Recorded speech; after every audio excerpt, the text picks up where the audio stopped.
Welcome to the Aid Station. I'm Chris Robb, and today it is my absolute privilege to talk to Blanche Moila in Durban, South Africa.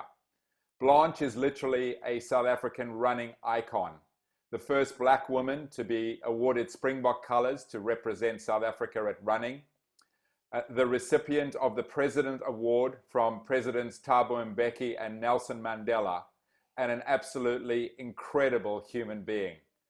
I used to run with Blanche many years ago when I went to university in South Africa, way further down the track than her. Blanche, so wonderful to see you after over 30 years. How are you? Oh, that is such an honor. I don't regard myself as an icon, I but know you. I know you don't. You're so humble, but so many people do. So many people, and you've inspired so many people. Chris, thanks so much. Thank you, thank you. It's just that I didn't choose running. Actually, running chose me. Yeah, you said that. I Yeah. started running totally per chance. You know, yes, and then just a bit about myself. Well, I come from a family of 7. I'm the youngest, and yeah, a very, very close-knit family.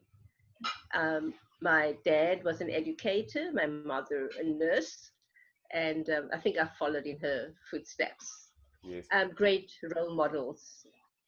Um, and you know, at home, we really had a lot of running around in my youth, not competitively, but as a family, we'd have little um, competitions among ourselves.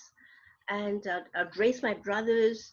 And of course, we got little gifts from my dad. I don't know if you remember, there were those little pink sweets and popcorn that we used to have in the 80s. I can't remember what they were called, but that was the reward for anyone who did well over a 300, 400-meter stretch in our at home.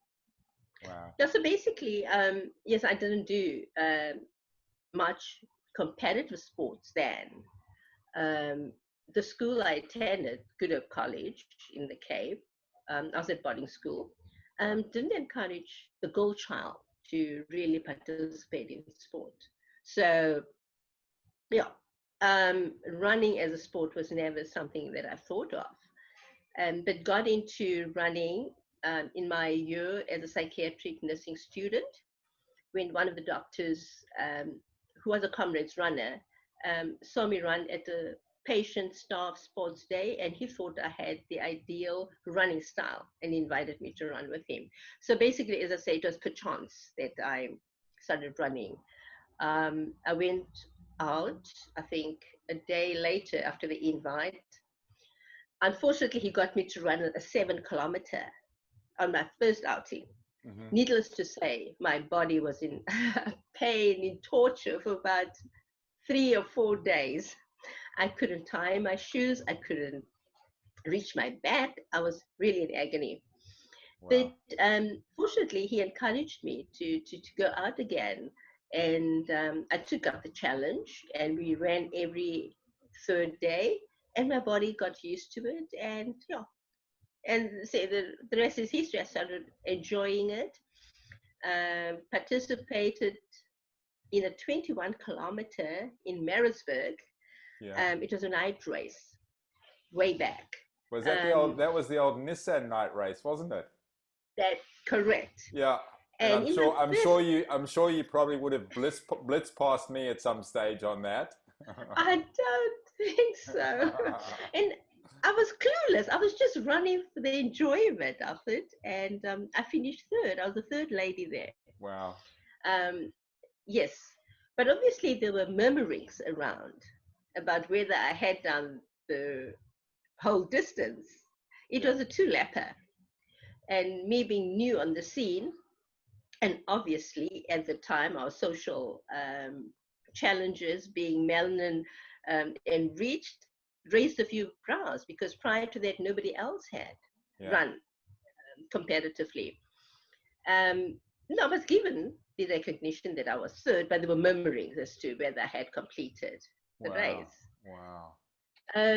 But needless to say, a couple of months later, there was the Clicks 10K in Yes. Durban Yes. that I took part in broad daylight. So there were no questions about whether uh, I was legitimate or not. I finished third behind Colleen Yes. and I can't remember who the other. Oh, Suf and Onselin. Yes, Okay. Yeah. those are the girls that were ahead of me. And in my first 10K, I ran a 39-minute. So that's when they realized that no, I did complete that 21K. Yeah, but no hard feelings at all. And that's It so was, typical of you, I, Blanche. So humble and so unassuming.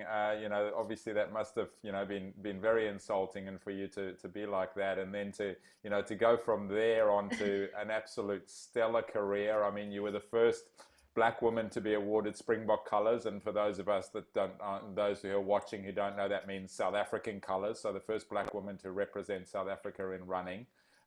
Just incredible. yes, and I took that accolade, that award, with a lot of responsibility. Yeah. I went out into my community trying to encourage more women to participate in sport, Yeah. to show them that yes, it is doable.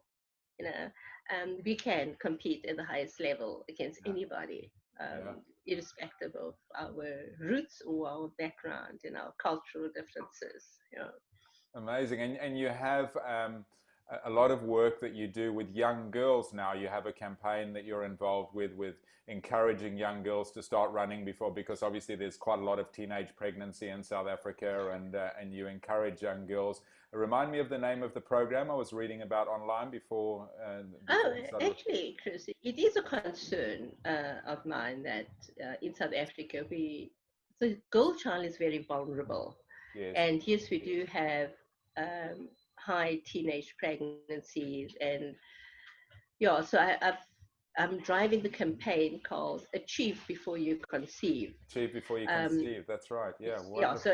and try and instill just good moral values in our youngsters and build their self-esteem, because they are really vulnerable. I think the girl child is more vulnerable than any other child in South Africa at the moment. We have a very patriarchal society, and for years this has always been. Yes, Um, I remember trying to, when I was searching for talent in the rural areas, the challenges there were that the girl child was not allowed to run immediately until the powers that be, consulted with their ancestors and all that. And yet the boy child can run freely. straight So away. those were the challenges where I had to deal with. Um, and that's when I asked some of the male athletes that were active to come along with me, when I go to these areas, so they can be the voice Yes. for some of us because of the patriarchy. Wow, that's an amazing story. And talking about, you know, challenges, you were sharing with me before we started recording that you know, lockdown has been pretty strict in South Africa, and you have, I think you said, a 50 meters that you can run in a car park, and you ran on one session 25 kilometers in a 50-meter car park. I mean, that's incredible mental fortitude, which again is a reflection of what you achieved when you were racing as well, and you're still very passionate about your running, and it's a part of your life, as you said. Chris, I think generally, I think most runners are very resilient, and there's tenacity of spirit that lives within all of us. And my favorite quote is, if you're given lemons, make lemonade, and Mm. let your feet make that lemonade, sweet lemonade.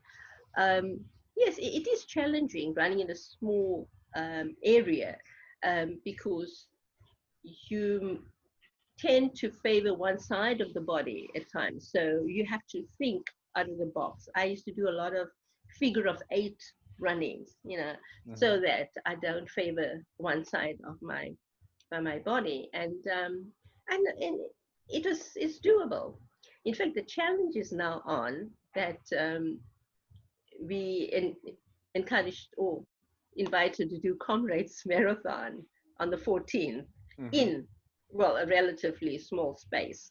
Wow. But we are allowed a 5 kilometer radius. So that's a little.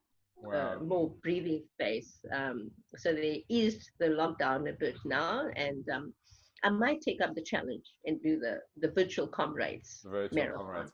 So you were entered Yeah. to run the comrades this year? Yes, Yeah. yes.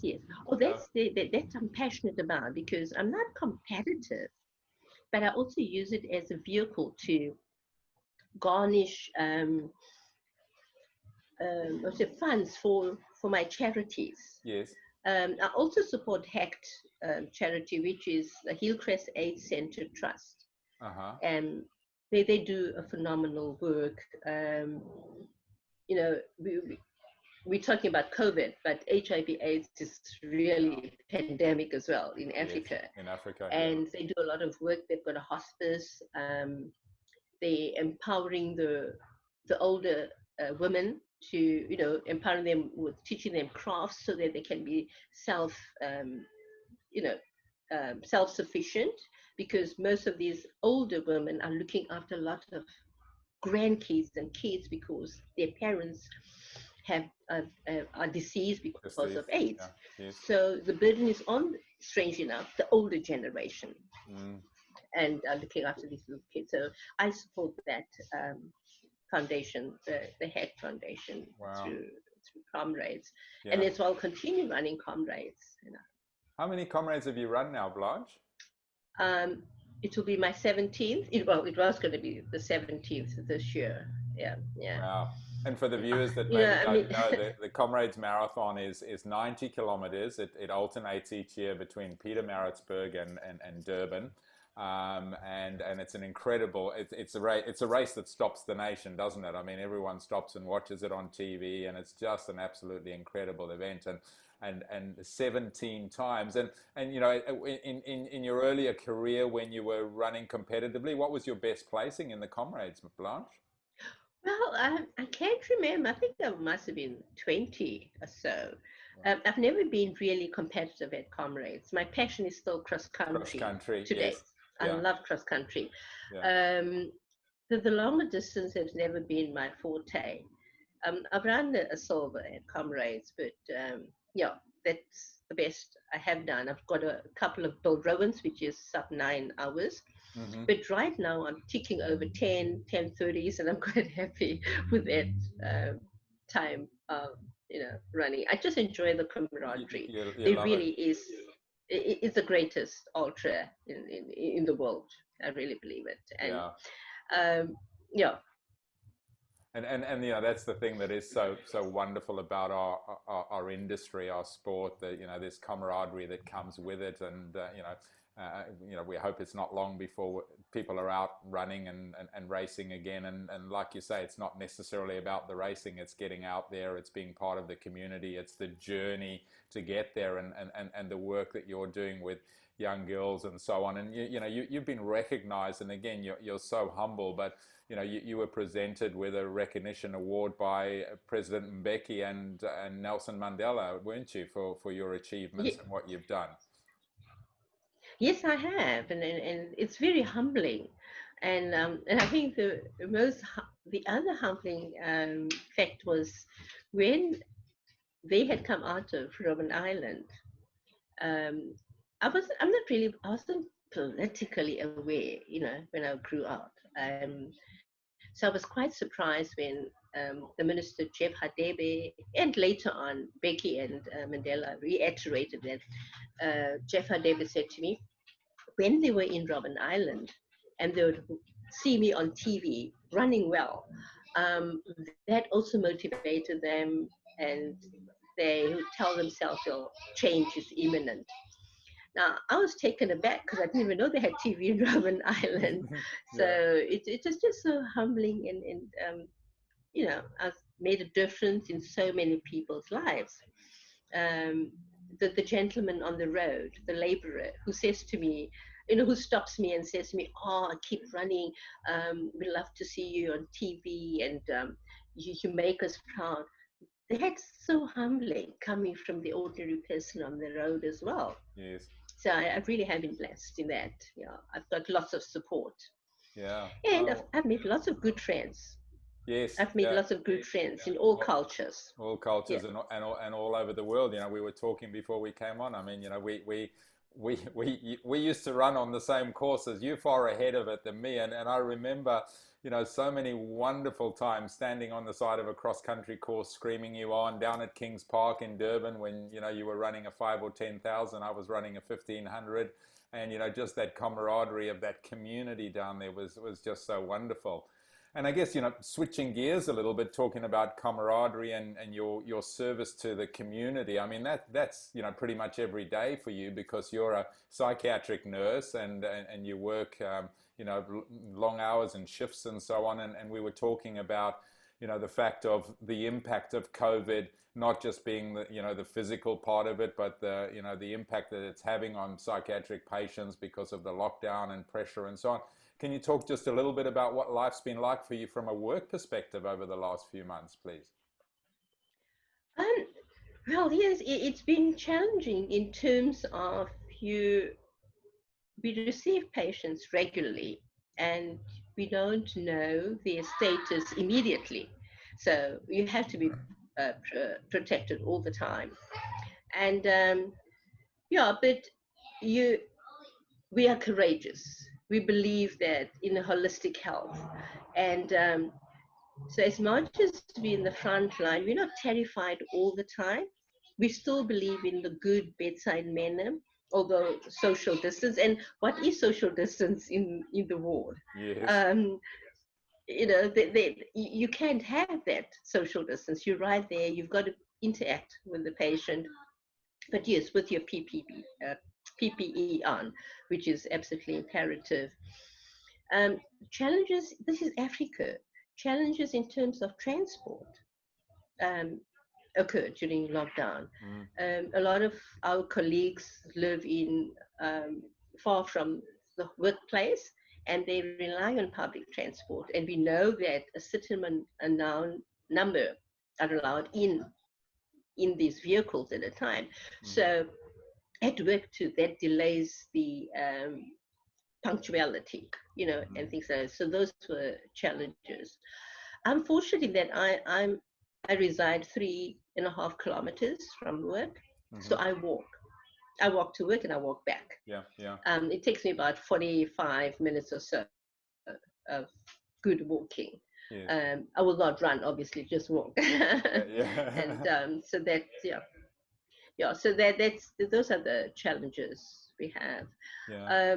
and also the concern that the public also view nurses as the carriers of the virus. You hear that Oh, wow. sometimes, Okay, and yeah, that's a concern. yeah, yeah, Um, they obviously don't know much. They believe that every nurse who's in hospital um, is a carrier, yes, so they try and keep their distance as well, which is fine. We want our social distance, but yeah. yeah, it's a concern that we have that stigma. That stigma attached to it. Yeah, wow, wow. Yes, to So, working in the COVID. Yeah. mm, But like we said, as it said, the mental health is taking a toll. We are having a lot of patients coming in because yeah, and look obviously at finances, finances. yes, Yeah, not yeah. not having to, you know, they couldn't work, and now it's how do they pay their rent and you know, your basic needs, shelter and all that is affected. So Massively challenging times, and you know, I've been talking with people for ages. Is that you know this is going to be it one of is. the most Yeah. amazing studies in humankind in terms of the outcome of this. You know, economically, mentally, physically, all the challenges that I think we're going to face for many years to come, and we're going to need amazing people like you in our communities that are so giving to be able to take us forward. Blanche, you've inspired so many people, and you know, got so many people running and you know watching you on TV and whatever.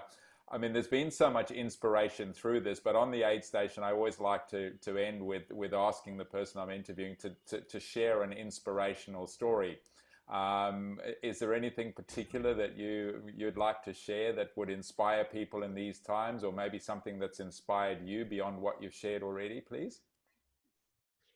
I think I just need to remind people. out there that a lot depends on us as individuals, what we do with the challenges out there. No challenge is unsurmountable. You've got to work at it. Yes, not everything is easy. There will be bumps and so forth, but we learn and we become stronger from overcoming these challenges. I've mentioned many a times that there is that tenacity of spirit that lives within all of us. And yeah, my favorite African proverb has always been, if you want to go fast, go alone. If you want to go far, go together. And we need the unity. We need to do things together. We are definitely stronger together. How wonderful. What a And great point Africa. to end on. You know, and it's one of the wonderful things I do see coming out of this is collaboration in our industry across countries and everything. It is so wonderful. Blanche, Yes. it's such a treat to catch up with you. That beautiful smile of yours that I remember seeing on the road is still there, and I really appreciate you making the time. It's been so wonderful to catch up with you. Thank you so much. Really so wonderful to see Thanks, Chris. you. Holistic health, and Holistic that's health. why running is so important. Yeah. Holistic health. What a great point to end on. So wonderful. Take care, Blanche. Thank you so much. Thanks. Thank you. Ciao, Chris.